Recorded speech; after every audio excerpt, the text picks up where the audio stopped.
السلام عليكم ورحمة الله وبركاته. الحمد لله وكفى وسلام على عباده الذين اصطفى. أما بعد فأعوذ بالله من الشيطان الرجيم. بسم الله الرحمن الرحيم.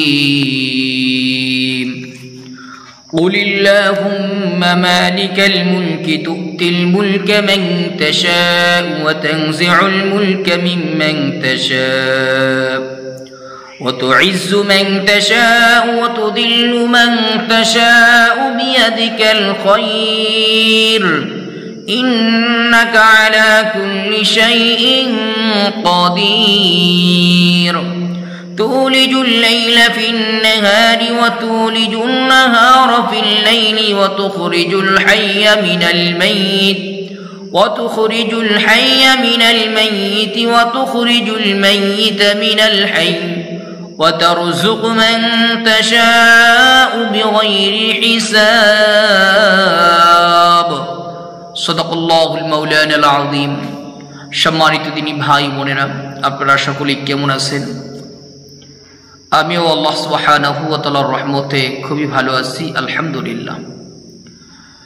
সম্মানিত দিনী ভাই বোনেরা, আজকে আপনাদের কাছে এমন একটি আমল নিয়ে আসলাম যে আমলটি করা আমি মনে করি প্রত্যেকটা মানুষের জন্যই জরুরি। বিশেষ করে আমরা যারা মধ্যবিত্ত বা একসময় ভালোই সংসার চালাইতে পারি, আবার একসময় অনেক ঋণী হয়ে যাই, এদের জন্য মনে করি নিয়মিত কোরআনী আমলটি করা অত্যাধিক জরুরি। আজকের আমলের বিষয় হইতেছে ঋণ পরিশোধ করার জন্য কোরআনী আমল। এই আমলটি অত্যাধিক চমৎকার একটি আমল। এই আমলটির ব্যাপারে হাদিস শরীফের ভিতরে এসেছে। হাদিসের মধ্যে আছে হযরত মুআজ রাদিয়াল্লাহু তাআলা আনহু একবার অনেক ঋণগ্রস্ত হয়ে গেল, অনেক মানুষের কাছে দেনা হয়ে গেল, রেডি হয়ে গেল, কর্জে হাসানা নিছে। এই কর্জে হাসানা পরিশোধ করতে পারতেছে না, কোনো ক্রমেই কোনোভাবেই এটা পরিশোধ করা সম্ভব হইতেছে না। এমন অবস্থায় তিনি নবী মুহাম্মদ রাসূলুল্লাহ সাল্লাল্লাহু আলাইহি সাল্লামের নিকট গেলেন এবং নবীজির কাছে যাইয়া তার বিস্তারিত বর্ণনা করলেন। নবী মুহাম্মদ রাসূলুল্লাহ সাল্লাল্লাহু আলাইহি সাল্লাম তাকে কোরআনে কারীমের এই দুইটি আয়াত শিখিয়ে দিলেন এবং অল্প কিছুদিনের ভিতরে মুআজ রাদিয়াল্লাহু তাআলা আনহু তার সকল ঋণ পরিশোধ করে দিলেন। সুবহানাল্লাহ! এটা কোরআনে কারীমের আমল। কোরআনের আমল কখনই মিস হতে পারে না, কোরআনে আমল কখনই বিফলে যেতে পারে না। শুধু আপনি যদি একই ইখলাসের সাথে আমল করতে পারেন, অবশ্যই আপনি ফল পাইবেন ইনশাআল্লাহ। বুজুর্গানে দ্বীন বলিয়েছেন এই আয়াতের আমল ঋণ মুক্তির জন্য শ্রেষ্ঠ ও অদ্বিতীয়। এর চাইতে উত্তম আমল আর হতে পারে না। মুফাসসির কিরাম বলেন, যারা এই আমল করবে আল্লাহ অবশ্যই তাদেরকে ঋণ মুক্ত জিন্দেগি দান করবেন। এর জন্য আমাদের উচিত এই আমলটি বেশি বেশি করা। এই আমলটি কোরআনে কারীমের এই দুইটি আয়াত মাত্র। সূরা আল ইমরানের আয়াত আমি স্ক্রিনে দিয়ে দিব, আয়াত দুইটা।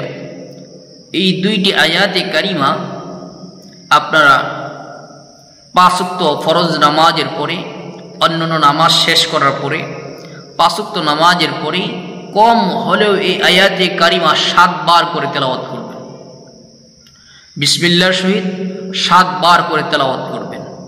শুধু ফজরের নামাজের পরে এবং এশারের নামাজের পরে এই আয়াতে কারিমাগুলো একটু বেশি পড়ার চেষ্টা করবেন।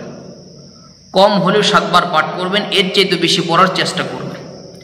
আয়াতে কারিমাগুলো হইতেছে, আবারও বলতেছি, খুতবার মধ্যে প্রথমেই বলেছি, আবারও বলতেছি, মনোযোগ সহকারে আয়াতে কারিমাগুলো শুনে শুনে শুদ্ধ করে নেবেন। আউযু বিল্লাহি মিনাশ শাইতানির রাজীম। বিসমিল্লাহির রহমানির রহিম।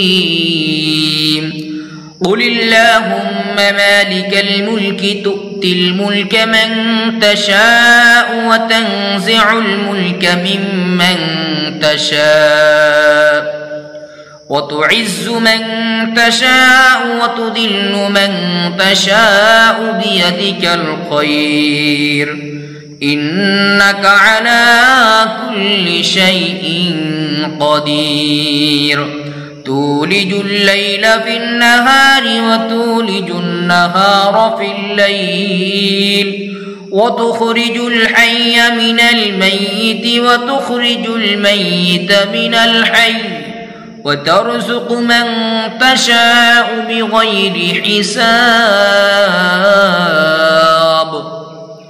এই আয়াতটি কারিমা দুইটি আমল করেন, দেখবেন আল্লাহ তাআলা আপনার ঋণ যত পরিমাণ হোক না কেন আল্লাহ পরিশোধ করে দিবেন এবং এই আমলের কারণে আল্লাহ তাআলা আপনার রিজিকের মধ্যেও বরকত দান করবেন। আল্লাহ তাআলা আমাদেরকে যে কোনো সমস্যার সম্মুখীন হলে কোরআনে আমল করার তৌফিক দান করুন, আমিন। এবং আজকে যে আলোচনাটি করলাম, যে আমলের কথাটা বললাম, আল্লাহ তাআলা সকলকে, আমাদের সকলকে এই আমলটি করার তৌফিক দান করুন, আমিন। আসসালামু আলাইকুম ওয়া রাহমাতুল্লাহি ওয়া বারাকাতুহু।